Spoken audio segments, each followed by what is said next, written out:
زرار کھڑکی کے قریب آیا اور اندر داخل ہونے والی کار کو دیکھنے لگا۔ کار پورش میں قریب آ کر رکی اور اس میں سے ایک شخص اترا جسے زرار نہیں جانتا تھا۔ وہ شخص آگے آیا اور باہر زرار کی رکھی جیکٹ پہنی اور ہیلمٹ پہن کر دوبارہ کار کی ڈرائیونگ سیٹ پر جا کر بیٹھ گیا اور کار کو ریورس کرنے لگا۔ زرار حیرت سے اس شخص کو تکنے لگا۔ عجیب بیوقوف بندہ ہے جو ہیلمٹ پہن کر گاڑی چلا رہا ہے۔ اس شخص نے اتنی تیزی سے گاڑی ریورس کر کے روڈ پر سیدھی کر کی کہ گاڑی کے ٹائروں کی چیخیں فضا میں گونجی اٹھیں۔ جیسے ہی اس کی گاڑی روڈ پر آگے بڑھی، روڈ کی دوسری جانب سے دو کاریں روڈ پر کھڑی دکھائی دیں۔ ان کاروں کو دیکھتے ہی شخص نے سپیڈ تیز کی اور گاڑی گرج کی آندھی طوفان کی طرح آگے بڑھنے لگی۔ خولا کی کار مسلسل ان دو کاروں کے پیچھے تھی جس میں قاسم اور اس کے گارڈ سوار تھے۔ اس کوٹھی سے تھوڑا پہلے جس میں زرار تھا، آگے قاسم والی کار آہستہ ہوئی اور روڈ کے کنارے کھڑی ہو گئی۔ اس میں سے قاسم کا ہاتھ باہر آیا اور گارڈز والی کار کو آگے آنے کا اشارہ کیا۔ جیسے ہی گارڈز کی کار قاسم کی کار کے برابر آئی، قاسم انہیں نہ جانے کیا ہدایت دینے لگا۔ وہ بھی ہدایت دے ہی رہا تھا کہ اس کی نظر کوٹھی سے تیز رفتاری سے نکلتی کار پر پڑی۔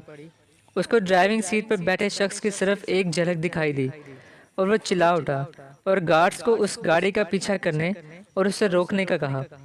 گارڈز کی کار انتہائی تیز رفتاری سے اس کار کے پیچھے دوڑی اور ساتھ ہی قاسم نے اپنی گاڑی بھی تیز رفتاری سے تعاقب میں ڈال دی۔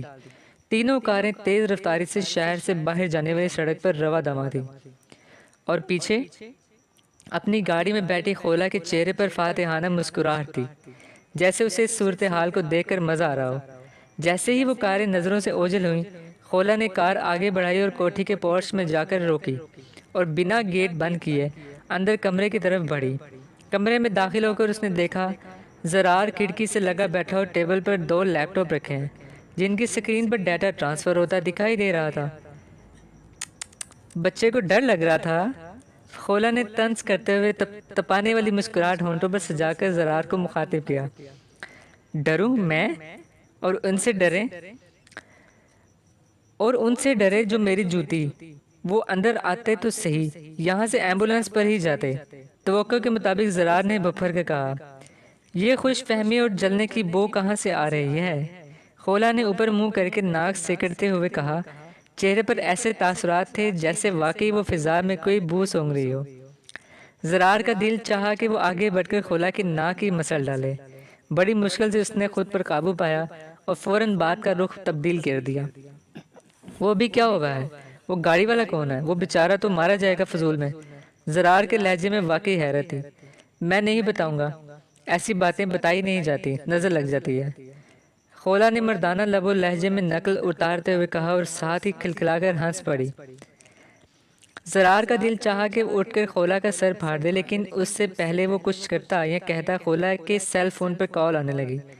خولا نے کال اٹینڈ کیا اور سپیکر اوپن کر دیا۔ ہیلو خولا، تم کہاں ہو؟ کیا زرار بھی تمہارے ساتھ ہے؟ دوسری طرف سے آپی کی تیز آواز سنائی تھی۔ کیوں آپی، خیریت تو ہے؟ خولا نے زرار کی طرف دیکھتے ہوئے پوچھا۔ بابا جانی آئے ہوئے ہیں، کب سے تمہارا پوچھ رہے ہیں اور کہہ رہے ہیں زرار بھی غائب ہے لاہور سے، آپی نے بم گراتے ہوئے کہا۔ ہم ابھی آ رہے ہیں، خولا نے گھبراتے ہوئے کہا۔ اس کے چہرے پر ہوائیاں اڑنے لگی۔ دوسری طرف زرار بھی جو اطمینان سے کرسی پر بیٹھا تھا، یہ بات سن کر اچھل کر کھڑا ہو گیا۔ وہ بھی پریشان نظر آنے لگا۔ خولا نے فوراً کال کاٹی اور زرار کو کہنے لگی جلدی کرو، وہ فلا بابا جانی کہاں سے آ گئے اور اس وقت؟ آج ہماری خیر نہیں۔ خولا نے پریشان ہو کر کہا۔ ہماری نہیں، تمہاری خیر نہیں۔ میں تو کہہ دوں گا مجھے تم نے ایمرجنسی کا کہہ کر بلوایا تھا، زرار نے چیزیں سمیٹتے ہوئے احتجاج کرتے ہوئے کہا۔ ہم تو ڈوبے ہیں صنم، تمہیں بھی لے ڈوبیں گے۔ ان حالات میں بھی خولا شرارت سے باز نہ آئی۔ حالانکہ خود اس کی اپنی حالت پتلی تھی، وہ ادھر سے ادھر ٹہل رہی تھی۔ ٹرانسفر مکمل ہو چکی تھی۔ زرار نے قاسم کے لیپ ٹاپ اور موبائل کو فرش پر رکھا اور ہتھوڑی سے توڑنے لگا اور ایسے توڑ پھوڑ کی کہ کسی بھی چیز سے نہ کچھ حاصل کیا جا سکے نہ ریکور کیا جا سکے۔ بعد میں اس نے پیٹرول ڈال کر دونوں چیزوں کو آگ لگا دی۔ خولا اس دوران نہ جانے کون کون سے بہانے سوچ رہی تھی جو بابا جانی سے کرنے تھی۔ اگر انہیں پتہ چل گیا کہ خولا نے ان کی بات پر عمل نہیں کیا تو کیا ہوگا؟ اوف اللہ، وہ ایسا سوچنا بھی نہیں چاہتی تھی۔ دونوں تیزی سے باہر نکلے۔ خولا نے گاڑی کی ڈرائیونگ سیٹ سنبھالی اور زرار نے اپنا بائک، دونوں تیز رفتاری سے گھر کی طرف روانہ ہو گئے۔ گھر پہنچ کر جب وہ ٹی وی لانچ کی طرف بڑھے تو راستے میں آپی نے خشمگین نظروں سے خولا کو گھورا۔ اندر داخل ہوئے تو بابا جانی سامنے کرسی پر بیٹھے جھول رہے تھے۔ دونوں مجرموں کی طرح ان کے سامنے جا کر کھڑے ہو گئے۔ رات ہو گئی ہے، کہاں تھے تم دونوں اور کیا کرتے پھر رہے ہو؟ بابا نے گمبھیر اور باروب لہجے میں پوچھا۔ خولا نے گلا کھنگار کر بہانہ بنانے کی کوشش کرنے کے لیے بولنے ہی والی تھی کہ بابا جانی نے اپنی بات آگے بڑھاتے ہوئے کہنے لگے، سچ گٹھے یا بڑے تو سچ نہ رہے اور جھوٹ کی کوئی انتہا نہیں۔ بابا جانی جہاں دیدہ انسان تھے، خولا کے چہرے کو دیکھتے ہی اس کا ذہن پڑھ لیا تھا۔ وہ فلاں میرے بابا کتنے تیز ہیں، ابھی تو صرف سوچا تھا اور بابا بھی ایسے موقع پر پتہ نہیں کہاں سے ایسے فکرے ڈھونڈ لاتے ہیں جو اگلے بندے کو شرمندہ کر دیتے ہیں اور بندہ اس کو کوئی جواب بھی نہیں دے پاتا۔ آخر خولا نے سب کچھ سچ بتانے کا فیصلہ کیا اور صدف کی کہانی سے لے کر اب تک ہونے والے سارے واقعات بابا کے سامنے دہرا دیے اور سر جھکا کر کھڑی ہو گئی۔ بابا ساری داستان سن کر کچھ دیر چپ رہے اور پھر دھیمی آواز میں بولے، مطلب یہ کہ خولا نے تم نے اپنی زبان کی لاج نہیں رکھی۔ میں نے تم سے کہا تھا صرف اپنی پڑھائی پر دھیان دو اور کوئی پنگے نہیں لوگی۔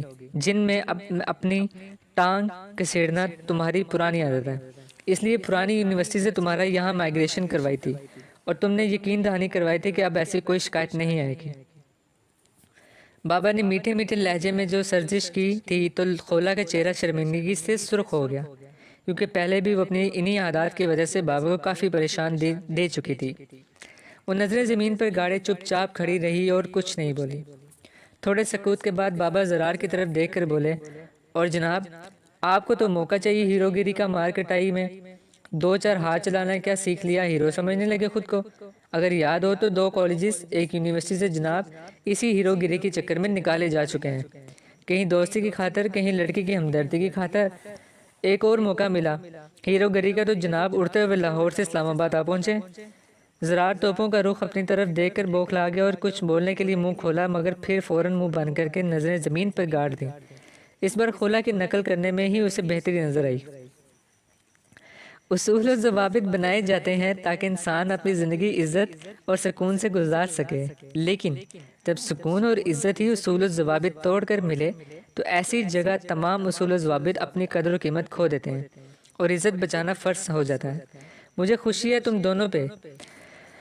تم دونوں یہ باریکیاں سمجھتے ہو۔ اگر تم یہ قدم نہ اٹھاتے تو مجھے اپنی تربیت پر شرمندگی ہوتی۔ بابا نے دھیمی آواز میں مسلسل بولتے ہوئے کہا۔ خولا زرار کو لگا جیسے ان کے سر سے منو بوجھ اتر گیا۔ دونوں نے گہرا سانس لیا۔ مگر اس کا یہ مطلب بھی نہیں کہ تم دونوں جو چاہے کرتے پھرو اور کوئی کچھ بھی نہ کہے۔ ہر بات کے لیے جواب دہی دینی اور سزا بھی بھگتنی ہوگی اگر غلط قدم اٹھایا تو۔ بابا کا لہجہ پھر سخت ہو گیا۔ وہ بابا بھی نہ ایک منٹ کے لیے بھی خوش نہیں ہونے دیتے۔ خولا نے بے بسی سے بابا جانی کی طرف دیکھتے ہوئے سوچا۔ بیٹھ جاؤ، بابا نے نرمی سے کہا۔ دونوں بیٹھ گئے تو بابا جانی خلا میں تکتے ہوئے نہ جانے کن سوچوں میں گم ہو گئے۔ کافی دیر خاموشی کے بعد بابا جانی کہنے لگے، تمہاری بڑی بہن کے بعد تم دونوں جڑواں پیدا ہوئے۔ تم دونوں کو جنم دیتے ہوئے تمہاری ماں گزر گئی۔ بابا جانی کی آواز میں اداسی دہرائی۔ خولا اور زرار دونوں افسردگی اور حیرت سے بابا جانی کو دیکھ رہے تھے۔ وہ بڑے مضبوط تھے، اس طرح دھیمے لہجے میں اور اداسی سے انہوں نے آج تک بات نہیں کی تھی۔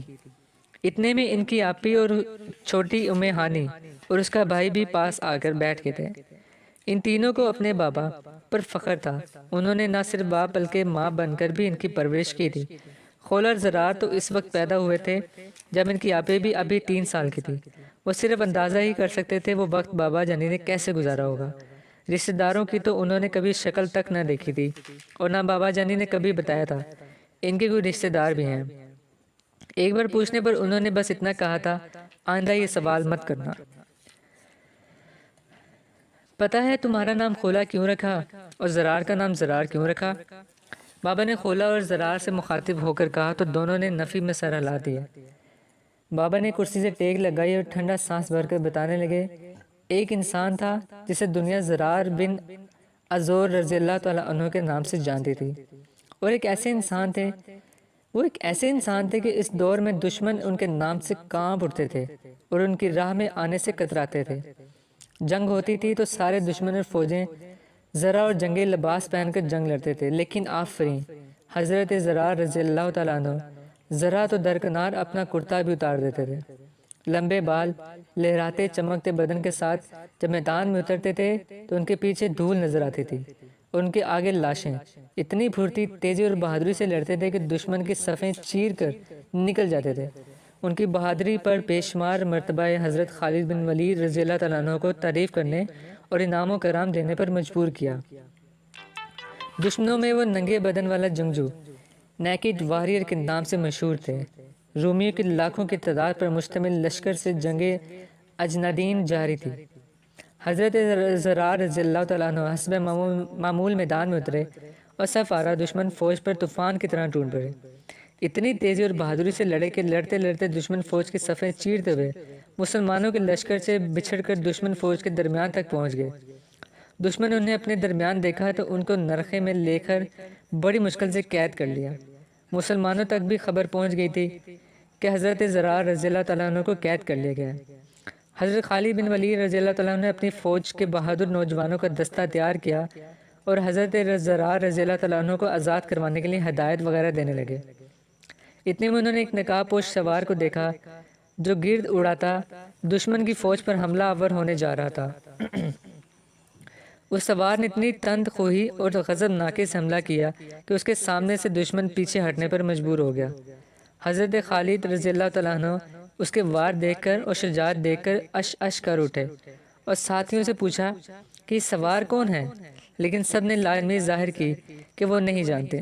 حضرت خالد رضی اللہ تعالیٰ عنہ نے جوانوں کو اس سوار کی مدد کرنے کو کہا اور خود بھی مدد کرنے اس سوار کی جانب لپکے۔ گھمسان کی جنگ جاری تھی، کبھی حضرت خالد بن ولید رضی اللہ تعالیٰ عنہ اس سوار کو نرخے سے نکلنے میں مدد کرتے اور کبھی وہ سوار حضرت خالد بن ولید رضی اللہ تعالیٰ عنہ کی مدد کرتا۔ حضرت خالد رضی اللہ تعالیٰ عنہ اس سوار کی بہادری سے متاثر ہو کر اس کے پاس گئے اور پوچھا، کون ہو تم؟ اس سوار نے بجائے جواب دینے کے اپنا رخ موڑا اور دشمنوں پر جارحانہ حملہ اور وار کرنے لگا۔ موقع ملنے پر دوسری بار پھر حضرت خالد رضی اللہ تعالیٰ عنہ نے پوچھا، اے سوار تو کون ہے؟ اس سوار نے پھر جواب دینے کی بجائے رخ بدل کر دشمن پر حملہ آور ہوا۔ تیسری بار حضرت خالد رضی اللہ تعالیٰ عنہ نے اس سوار سے اللہ کا واسطہ دے کر پوچھا کہ اے بہادر تو کون ہے؟ تو نقاب کے پیچھے سے نسوانی آواز آئی کہ میں زرار رضی اللہ تعالیٰ عنہ کی بہن خولہ بنت ازور رضی اللہ تعالیٰ عنہ ہوں، اور اس وقت تک چین سے نہیں بیٹھوں گی جب تک اپنے بھائی کو آزاد نہیں کروا لیتی۔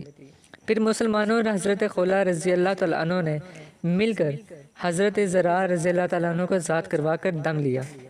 بابا جانی تو یہ بتا کر چپ ہو گئے، لیکن کمرے میں گہری خاموشی چھا گئی۔ خولہ زرار کی آنکھوں میں نہ جانے کیوں نمی سی آ گئی۔ دونوں عقیدت سے بابا جانی کی طرف دیکھ رہے تھے۔ تم دونوں کے نام عظیم ہستیوں کے نام پر ہے اور مجھے امید ہے تم دونوں اپنے ناموں پر حرف نہیں آنے دو گے۔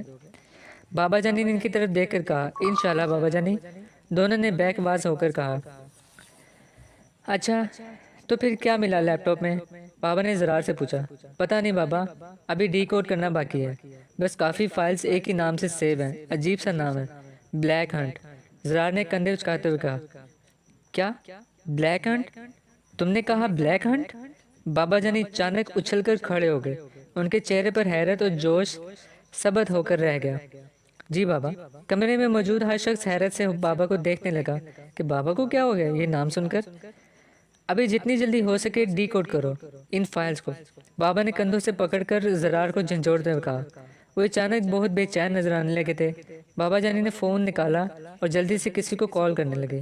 کال اٹینڈ کرتے ہی انہوں نے فوراً کہا، جلدی سے ادھر میری بیٹی کے گھر پہنچو، بلیک ہنٹ۔ اتنا کہہ کر انہوں نے کال کاٹ دی۔ خولہ زرار حیرت سے بابا جانی کو تکے جا رہے تھے۔ اچانک بابا جانی کو کیا ہو گیا؟ تینوں کاروں میں جیسے ریس لگی ہوئی۔ آگے والی گاڑی کا ڈرائیور بھی کافی مشتاق معلوم ہوتا تھا، جو انتہائی مہارت سے ڈرائیو کر رہا تھا۔ قاسم نے تنگ آ کر نعمان کو کہا، فائرنگ کا آرڈر دو۔ نہیں سر، ہم پوش علاقے اور شہر میں موو کر رہے ہیں اور اگر ایسا کیا تو ایک قدم الٹا ہمارے گلے پڑ جائے گا۔ آپ فکر نہ کریں، آگے شہر کی دودھ ختم ہو رہی ہے، وہاں اسے گھیر لیا جائے گا۔ نعمان اپنے جذباتی باس کو نرم لہجے میں سمجھاتے ہوئے کہا۔ قاسم کے پاس بھی چپ ہونے کے بجائے کوئی چارہ نہ رہا۔ جیسے ہی اگلی کار شہر سے باہر ویرانے کی حدود میں پہنچی تو نعمان نے آگے والی گاڑی میں بیٹھے گارڈز کو فائرنگ کا حکم دے دیا۔ جیسے ہی انہوں نے فائرنگ شروع کی، آگے والی کار کے ڈرائیور نے گھبرا کر گاڑی سائڈ پر لگا دی۔ گارڈز نیچے اترے اور اسلحہ تھامے اس کار کا گھیراؤ کر لیا۔ قاسم بھی تیزی سے نیچے اترا اور آگے کھڑی کار کی طرف بڑھنے لگا۔ نعمان نے چلا کر گاڑی والے کو وارننگ دی اور ہاتھ اوپر کر کے باہر آ جائے، ورنہ اس کی کار کو اس سمیت چھلنی کر دیا جائے گا۔ گاڑی کے ڈرائیونگ سیٹ کا دروازہ کھلا تو ایک ہیلمٹ پہنے شخص ہاتھ اوپر کیے ہوئے نیچے اترا۔ اسے ہیلمٹ اتارنے کا کہا گیا۔ جب اس نے ہیلمٹ اتارا تو قاسم، جو ایک کار کی آڑ لے کر کھڑا تھا، اچھل کر اچانک سامنے آ گیا۔ تم یہاں مگر کیسے؟ قاسم چلا کر بولا۔ تم تھے میرے پیچھے۔ او خدایا! عمار بھی حیرت سے اپنی جگہ اچھل پڑا۔ عمار اور قاسم حیرت سے بے وقوفوں کی طرح ایک دوسرے کا منہ تک رہے تھے، اور قاسم کی گارڈز بھی بے وقوفوں کی طرح ان دونوں کو دیکھے جا رہے تھے۔